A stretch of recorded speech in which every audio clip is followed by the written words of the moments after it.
magsalita sa unahan, magbibigay ka ng testimony or mag-MC ka. Pero ito yung first time ko, tapos magbibigay ako ng short lecture. Kasi sabi ni Ken, magbigay daw ako 5 minutes to 10 minutes. Alam nyo, ang isi-share ko sa inyo, actually, paborito ko to sa lahat eh. Siyempre, first time ko to, bibigay ko yung pinaka-the best. Sa lahat. Kasi maraming maraming wisdom. Alam nyo, isa sa nagustuhan ko sa Siam Worldwide, very advanced ang training dito. Yes! Alam nyo ba, kaya mayaman yung isang bansa, because yung mga tao, sobrang tataas ng mga personal development. Alam nyo ang US, kaya sa sobrang yaman, yung mga tao, sobrang tataas ng personal development. Compare mo sa mga Pilipino. Diba si Pres, siya sa mga training na sinabi niya. Doon pa lang sa mga pambansang natin pambansang Bulaklak, Sampaguita, diba ang liliit? Bahay kubo. So doon pa, parang pinapababa natin sarili natin. Pero sa Amerika, iba. Talagang mataas ang kanilang personal development. Kaya, ang sabi, kapag mataas daw ang iyong personal development, yung pera, kapantay. Sumasabay siya. Kapag ang personal development mo maliit, ang pera mo ganun din. So, parallel pala siya, malaki ang kanyang kinalaman. Kaya naman, yung mga top earner natin, talagang tinatapatan, sobrang tataas ang kanilang mga personal development. Kaya sobrang taas ang kanilang mga income. So, actually, kinakabahan ako kasi hindi dahil sa meron akong stage fright. Kinakabahan ako kasi ito ituturo ko, napakadelikado. Kasi delikado, sir? kapag ito ay ginawa mo sa masama, pwede kang makulong o mamatay. Pero pag ginamit mo ito sa mabuti, siguradong pagyaman mo. Ay, grabe ito.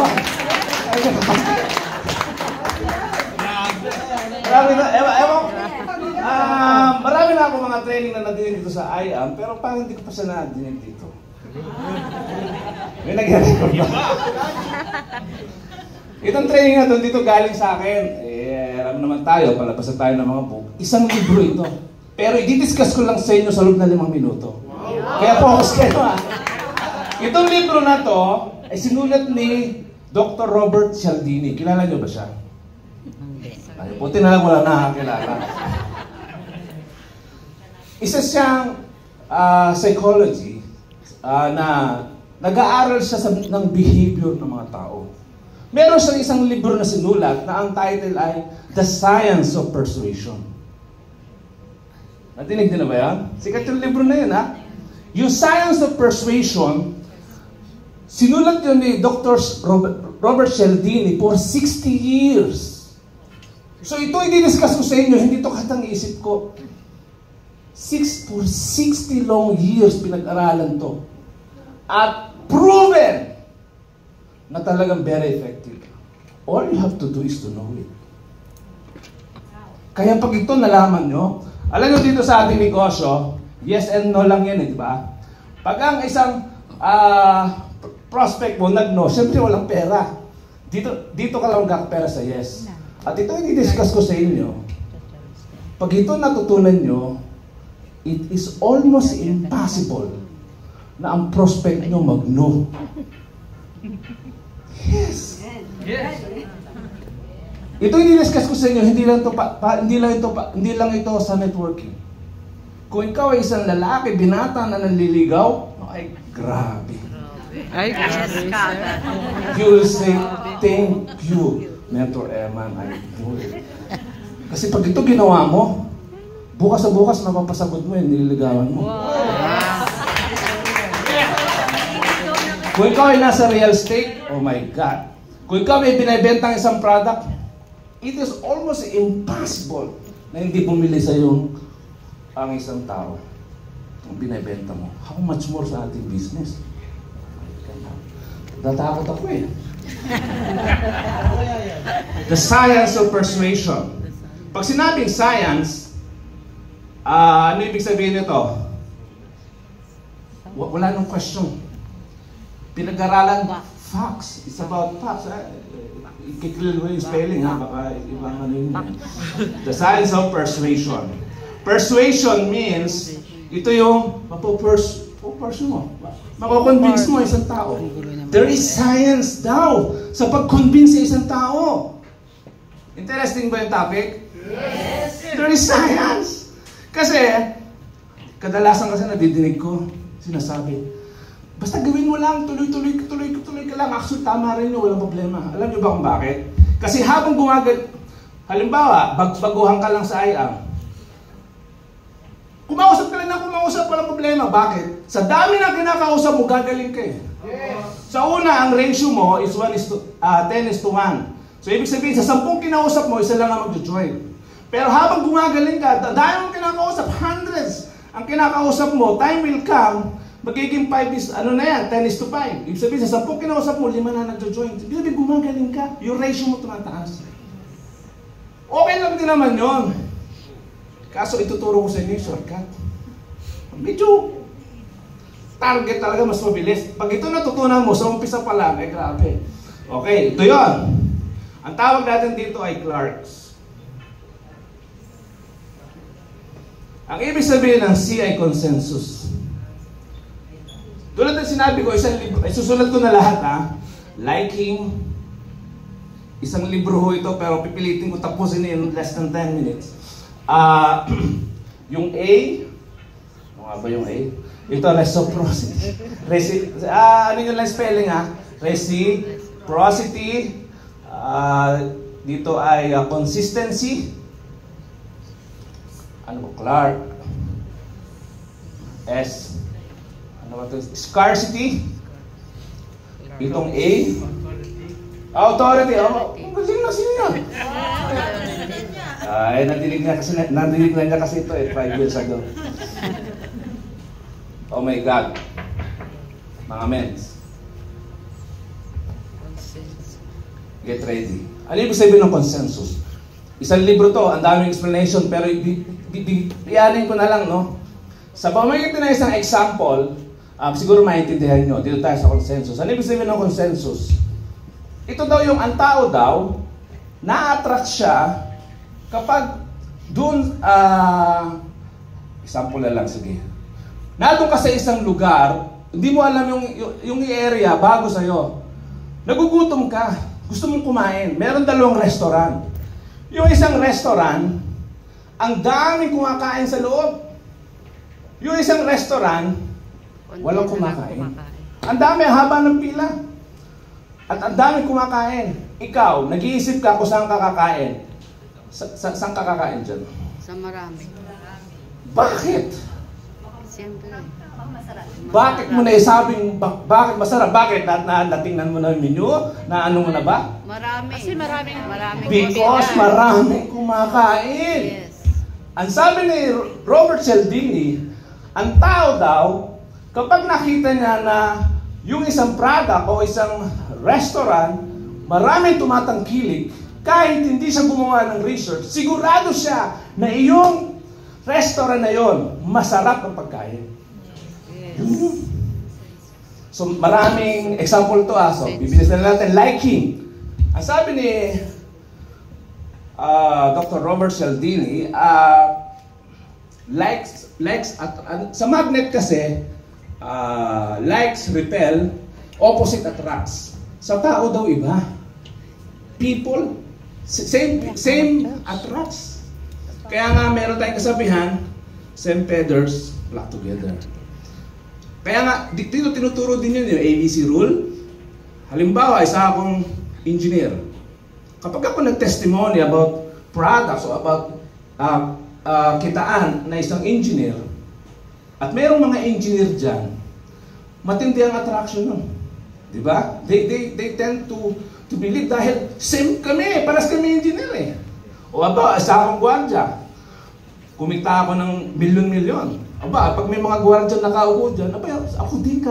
So, yun daw yun. So, alam naman natin yun, di ba? So, part siya ng ano. Siya nga pala.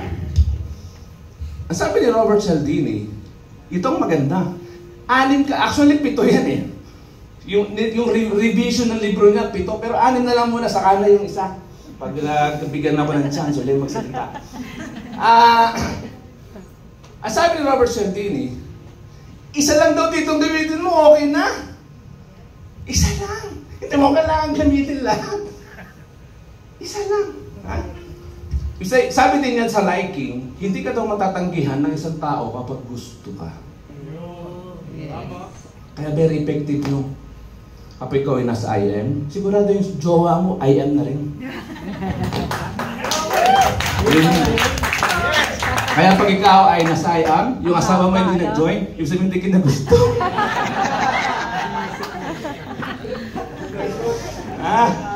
So yun din ang sabi. Okay, dito tayo sa authority. People tend to follow yung mga nasa authority daw. Pinalaki tayo na sumunod sa magulang. Yes ma'am, yes that. So, ganun daw ang tao. So, kapag ang isang tao may authority, madali mong oo, yes ang isang tao. Authority hindi lang magulang, man in uniform, kapag ikaw ay isang expert, o na-proven, mga top earner, kapag salita sila dito, baliw, mga tao kahit anong sabihin eh. So, sila yon, okay? Ano pa? Reciprocity. Ay, grabe to. Isipin ng reciprocity, ang tao daw hindi makakatanggi sa'yo kapag may binigay kang isang bagay. O ibig sabihin, kapag may utang na loob yung isang tao sa'yo, hindi ka niya matatanggihan. Sa sales, nung ako'y kabataan, mukha na ba matanda?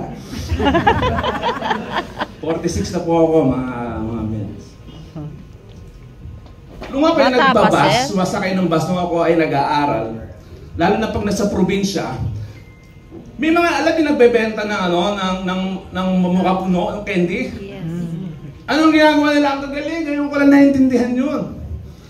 Bago sila, nagbebenta ba sila agad ng candy? Hindi. Nagpapapretay sila, bibigyan ka. Eh kahit ayaw mo, hindi ayoko, sige po, okay lang. Bimibigay sa lahat, bibigyan. Tapos maya-maya, meron na sa mga dalang candy. Bili po kayo. Eh ako noon, wala man talaga akong balak bumili. Pero nadating na akong umumuya. Kaya mabilis. Yun yung reciprocity. Mapipilitan kang bumili. Kasi may utang na loob.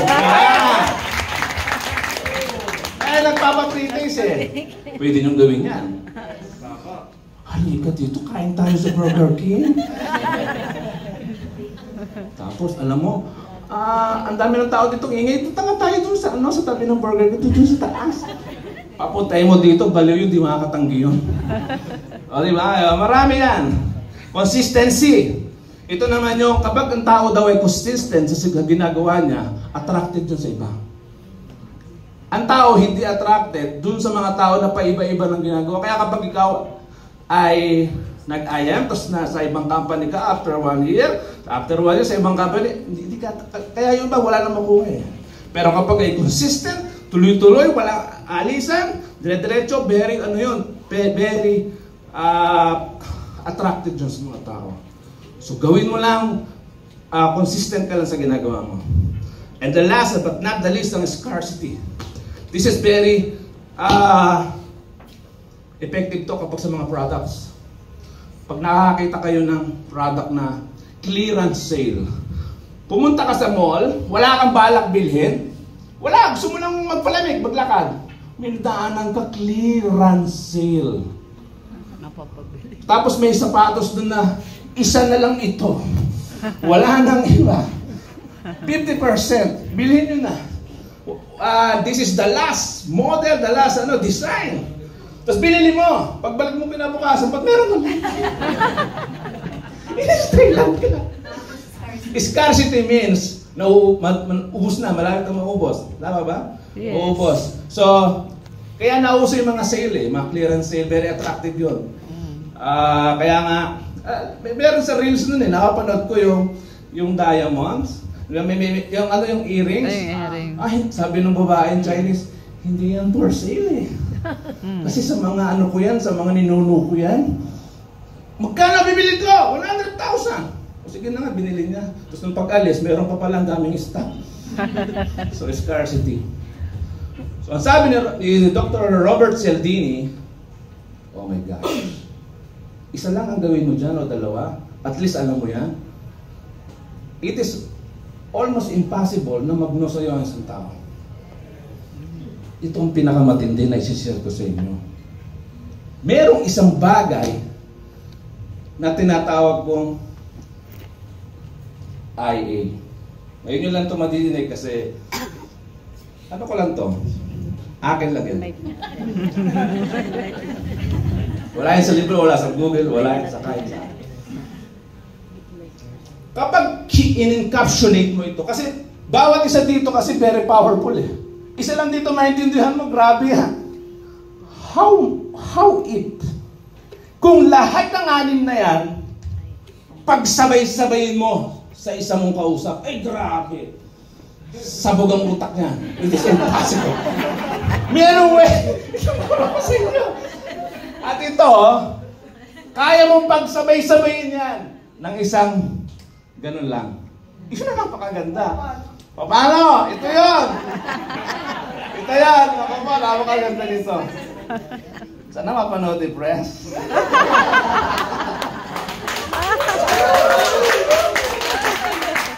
Ito yan.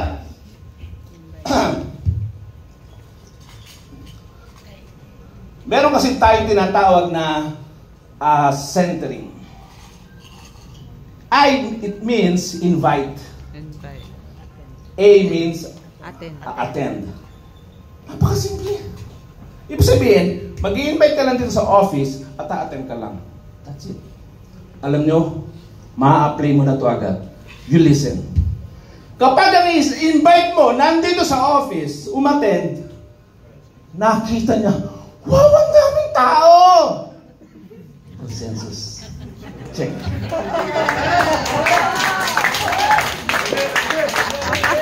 I-compare mo kasi kapag ikaw lang yung magsasalita, bawa nasa labas kayo, ikaw lang magsasalita.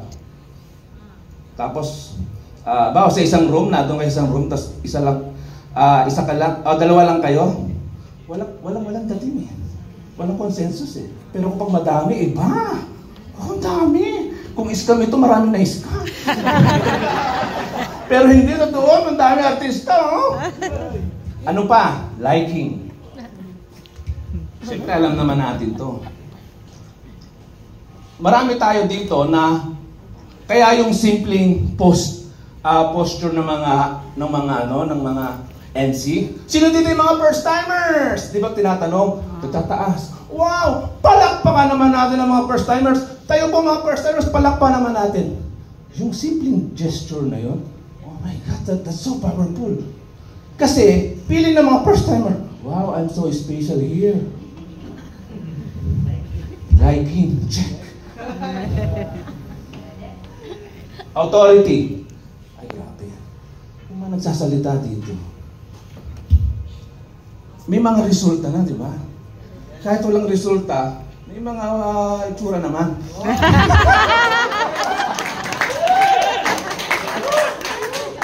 Hindi, kala po, sapay na naman ako, no? Baka sa inyo ba yung nagsasalita? Sino ba yung nagsasalitang yan? Hindi naman ang top air na. At ang salita parang ang dami-daming alam. Wala akong alam, nabasa ko lang sa libro. Hindi naman ito sa akin galing. Ito lang galing sa akin, invite din natin. Bakit ko i-credit kay Dr. Robert Cialdini yung kanyang research for 60 years? Imagine that. Authority, o diba? Pag nagsalita sila dito, baliw sila, mga kaibigan. Grabe yan. Kaya, kahit ikaw na first timer, siyempre pag ikaw ang nag-present, wala kang authority. Pero pag ikaw ay nag-invite at nag-attend at nagsalita dito isang may authority, ay grabe. Yes! Baliw yun, mga kaibigan.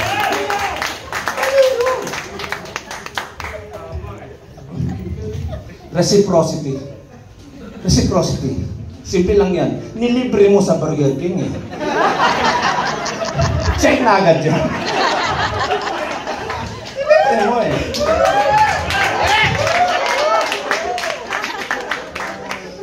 Consistency. Ang tagal ka na niya ini-invite. Was very consistent. Last year pa ini-invite ka na niya. Tapos, consistency, makikita niyo dito yung mga tao na talagang, ano sila, hype na hype, di ba? Anyway, yun na yun. Scarcity. Laging sinasabi. Example na lang si Mentor AJ kanina sinabi. Alam nyo, nagsisimula pa lang tayo. Kaya i-grab nyo yung opportunity. O, di ba? Part 2 yun ng scarcity. Kasi ang mga tao, we have fear of missing out. Ayaw natin nahuhuli eh. Siyempre, dahil nagsisimula pa lang, abay, sama na ako dyan. Nagsisimula pa lang eh. Pero totoo naman yun. Totoo naman. Ano pa? Laging sinasabi, di ba, ikaw to? Ay, grabe. Pumasok ka na. Alam mo bakit? Kasi, yung mga, pag hindi ka papasok agad, dyan, aba, mag-i-spill over yung mga yan, may iwan ka. Pag next week ka pa sila mag-jogging, ako nasa ilalim ka na. Scarcity, mga kabila. Nagagets na, ha? So, paano mo ma-apply lahat yan ng sabay-sabay? Simple lang. Pag-i-invite ka lang, ata-attend ka lang, ang dali, di ba? Eh ngayon, uso yung AI eh. So, AI lang yan, balik na rin. Maraming salamat kayo lahat. Ayan, grabe.